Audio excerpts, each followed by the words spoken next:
Hey, come here. You were looking at some really expensive houses on Zillow, weren't you? Now, I know those houses look really nice, but let's take a step back, okay? I'm sorry to be the bearer of bad news. I know you're trying to come up with your head now. Okay, if I just do this and I get a second-time job, maybe I can afford that 5-bedroom monstrosity with a giant pool in the back that I deserve. Let's just learn some basic principles that probably should have been taught in school for everybody. How do we determine what you can actually afford?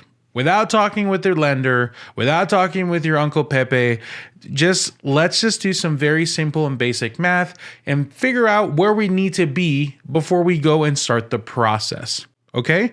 It's going to be very simple. Everything I will show you today, you can do with a simple paper and pencil. First, I want to just share with you why this is important. If you go talk to a lender right now, they're going to try to pre-qualify you for a house.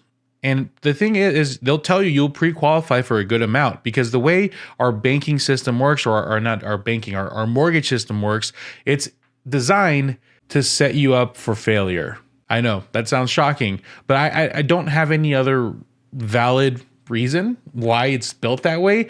It's just the way it's set out, they can basically pre-qualify you for more than half of your income in some cases for a house, which you're one mistake from just completely ruining yourself and losing that house. Because at the end of the day, most of these houses have some kind of insurance policy on them where if you foreclose or lose your house, it goes back to the bank so they can sell it for a profit. Or guess what? It's going to go back on the market eventually. At the end of the day, their risk isn't as high as your risk.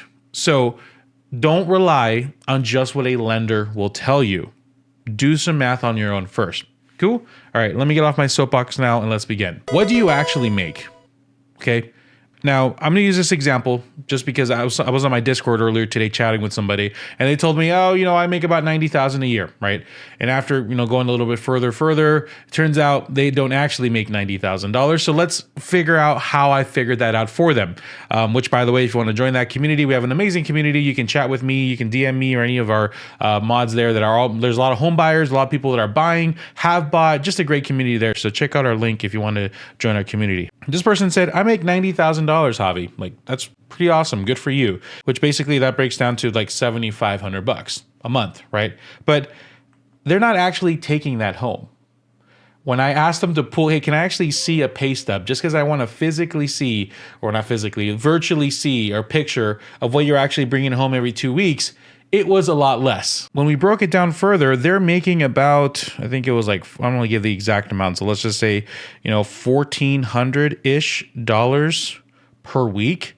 And if we multiply that by 4, we get $5,600 a month around there. Once again, I don't want to give the exact number just to, respect some semblance of privacy. But you can see that $5,600 does not, my 5s look like S's. How come no one's ever told me that? I'm so embarrassed now. Let me try that again. 5. There you go. Sorry, I have to do it. Oh, I messed it up. You know what that means. Come on now. Did anyone do that? Is it just me? No? Okay. I wasn't ever one of those cholos or gangsters. I thought I was, but I never was. I remember once in freshman year of high school, I thought I was the cool guy. And my friends would go tagging, right? And everyone had their little tag name. My tag name was Castro, even though that's not even my last name. I don't know. I thought it sounded cool. Anyways, they went to go and they tagged this wall. And they're like, all right, your turn, man. And I was like, I gotta go. And I they're like, what do you mean? I gave it back to them and I just walked home. It was a 40-minute walk home. And I just never wore a pair of Dickies ever again. They just saw me the next week at school. No, actually, it was a break or something. So 2 weeks later, they saw me. I was dressed differently, never talked to them, never acknowledged them, and just completely, I know, insane. Anyways, so $5,600 a month. If we work our way backward, $5,600 times 12, that is about $67,000. So you are not making $90,000. You're making closer to $67,200. Now, here's the thing that you need to know. A lender is going to use these numbers to qualify you. You need to, when you're basing your budget and figuring out what you can actually afford, need to use what you actually bring home. So let's start from there. This person makes approximately $5,600 a month. And if you're following along on home, I want you to just get a page out, write whatever you take home per month. Will you bring home? Okay. If you have bonuses and stuff like that you want to add, that's fine, but make sure they're reliable. Like you get them every month reliably, not just like randomly you got an extra $500. So you're going to throw that in there. No, to figure out what we can afford, we're just going to use that. Cool. All right. Now here's what we do. What I want you to do is you write a line here, make a line. You do one of these. Here, you're going to write the word safe. Here, you're going to write the word aggressive. Draw two more, stretch. And the one here, comfortable. Comfortable. So now what we're going to do is get your calculator out and we're going to type 5,600. Let's start off with the safe number. We're going to multiply it by 0.25. That gives us that number. Don't start making any like gasp or anything. Let's just start writing the numbers down. So here we're going to put 1,400. For our next one, we're going to multiply it by 0.3. Next one, multiply it by 0.4. And next one, multiply it by 0.5, which is about $2,800. Write that in. And here you have it, my friends. Maybe you're in shock right now because these numbers are low. Maybe you're just like, hey, that's not actually that bad. But here's the thing that's beautiful about today. You are aware. Awareness is the first step in making sure that you don't put yourself in a situation that's going to bite you in the booty later. Okay.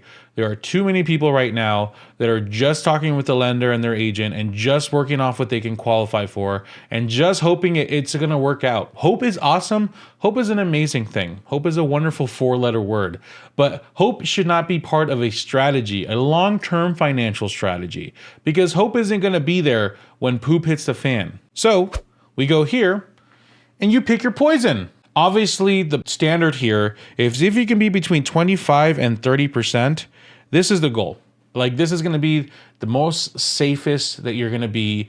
You're going to be in a wonderful position to continue to save a bunch of money and you're truly not underwater. I used to be the guy that said, hey, if you're thinking about buying a house and it's between 30 and 40%, you're out of your dumb mind. Why would you even think about doing that?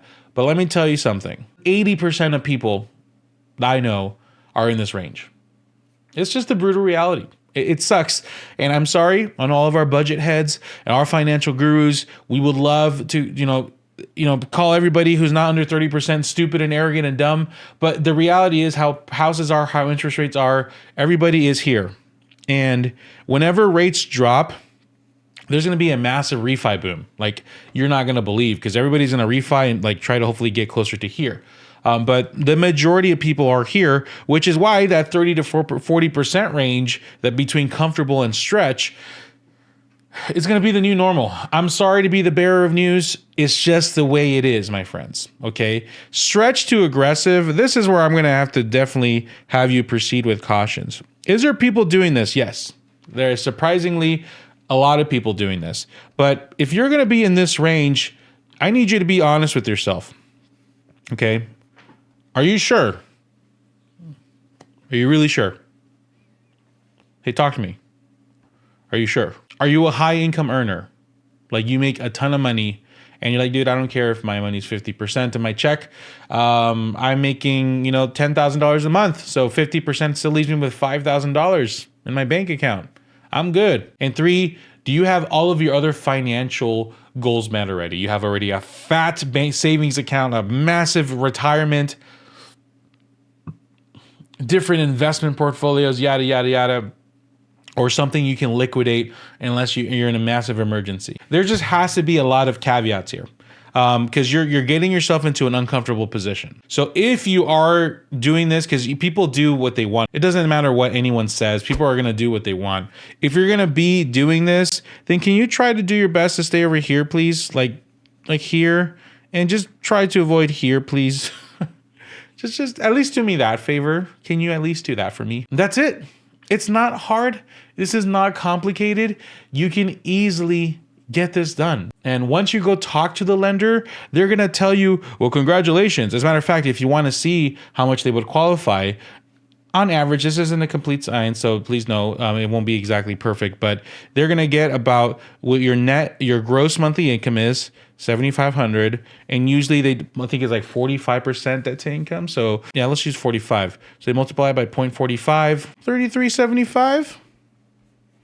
So you'll qualify for that, maybe 3,000-ish range, depending if you have other debts or not, because they account for your monthly payments as well. So even if you're complete zero debt free, they qualify between 3,000 and 3,500. That is already above 50% of your net income. So you're like paying 55, 60% of your net income. So do you see how it's kind of dangerous to just go with whatever the lender tells you?